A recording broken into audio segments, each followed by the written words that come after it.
तिची काही एक गॅरंटी नाही, कारण हे आपल्या सज्ञात असते, नेहमी आपल्याच विचारात असते, काय करू काय नाही करू. अगं तब्येत वगैरे राहते का चांगली का ट्रेस मध्ये जगते? थोडं बंद करत जायचं बसल्याच्या नंतर.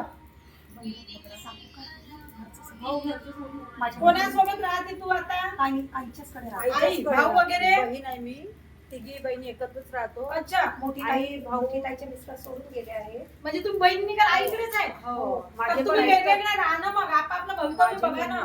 ताईचे मिस्टर सगळा गोड गोंधळ आहे बाबा, काही खरं नाही या घराचं नाही या लोकांचं. ताईचे मिस्टर पण बरं पावले, माझे मिस्टर पण आणि भाऊ पण मेंटली डिस्टर्ब आहे. आणि ताईच्या मुलाचं लग्न झालं होतं. बघा, एक मिनिट, तुमचा सगळा नशिबाचा प्रॉब्लेम आहे, कोणी केलेला प्रॉब्लेम नाहीये.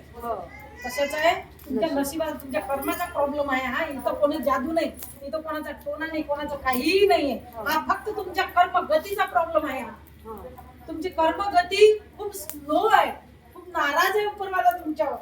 माऊली पूर्व जन्मीचे कर्म आहे की या हो ताई, जन्मामध्ये तुम्हाला बाहेरून बोला. त्या प्रायलब्धानुसार तुम्हाला हा भोग प्राप्त झालेला आहे आणि ते भोगा लागून राहिला.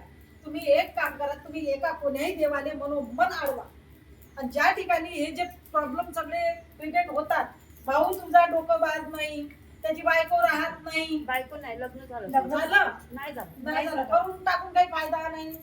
आणि ताईच्या मुलाचं प्रॉब्लेम आहे ना, तर त्याचं लग्न करून काय करता? कारण तुमचा जो आहे पूर्ण जीवनाचा हा एक झिरो बजेट कार्यक्रम आहे. याच्यासाठी मला एक मार्ग सांगतो की तुम्ही एक ते घर सोडून द्या वडिलाचं, स्वतःच असेल तर ते विकऱ्या काढा, ते विकून टाका, आणि एखादी दुसऱ्या ठिकाणी तुमचं 2 रूमचं कार आहे नाही, कारण त्या घरामध्ये पूर्ण वारसा. आणि ताईच्या मुलाचं आताच लग्न झालं, 12 दिवस राहिली, तिचं एका मुलासोबत अफेअर होतं, ती सोडली. ते तुमच्या कर्माचीच गती आहे, कारण तिथं सांभाळणार कोणी नाहीये, कोणाचा दबाव कोणावर नाहीये. सगळ्या बहिणी पोरी तिथं जीवन बसलेले आहे. खाणं कमी, मॅटर जास्त आहे तिथला, त्याच्यामुळे हा प्रॉब्लेम आहे. तर तुम्ही एक काम करा की ते घरच सोडून द्या जिथं तुम्ही राहताय. जुनं घर आहे का तुमचं? हो, जुनंच आहे. कालांतरीच आहे. वडील आहे तुम्हाला? आई वडील नाही आहे. तुम्ही मग भाऊ घेऊन राहता. किती बहिणी आहे सध्या तुम्ही आता? किती बहिणी आणि ताईचा मुलगा. नाही, तिघी बहिणी तुम्ही सोबतच म्हणजे काही कोणाला नवरा नाही, काही नाही. बरं, या काम वगैरे करता ना तुम्ही? हो. दैवगती खूप, तुमची योग खूप खराब आहे. तुमचे योग गेले 20 वर्षापासून बेकार. किती वर्षापासून? 20 वर्षापर्यंतच्या आधीपासून. आणि एक तर योग्य वर तुमच्या नशिबाने भेटले नाही, अर्ध्यात सगळे सोडून जाणारे भेटले. त्याच्यानंतर तुमच्या बापाची परिस्थिती व्यवस्थित नाही, बापाची परिस्थिती नसूनही भाऊ तुमचा व्यवस्थित नाही, भाऊ व्यवस्थित नसून तुमच्या जागेचा प्रॉब्लेम आहे. सर्वात मेन गोष्ट, तुम्ही एवढे तिथं राहता म्हणजे एकही सुखी नाही. सगळी चिडचिड आहे. तुमच्या बहिणीची भांडणं होती ना?